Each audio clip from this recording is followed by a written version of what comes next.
Details آپ کے ساتھ شیئر کر رہے ہیں۔ رواں سال دوران حج موسم سے متعلق خبردار کر دیا گیا۔ سعودی محکمہ موسمیات کی جانب سے اہم پیشگوئی کر دی گئی۔ اگر آپ پہلی بار ہمارے چینل پر آئے ہیں تو چینل کو سبسکرائب کر کے بیل آئیکن پریس کریں۔ آپ کو بتا رہے ہیں سعودی عرب میں دنیا بھر سے لاکھوں کی تعداد میں عازمین حج کی آمد کا سلسلہ جاری ہے۔ اس سال 24 لاکھ سے زائد افراد حج کریں گے۔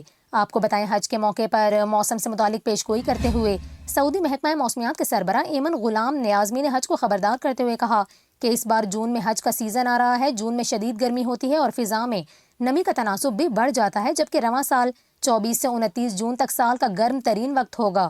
انہوں نے کہا کہ رواں سال 24 لاکھ سے زائد فرزندان توحید حج کی سعادت حاصل کریں گے۔ انہیں چاہیے کہ شدید گرمی کو مد نظر رکھتے ہوئے تمام ضروری انتظامات کریں۔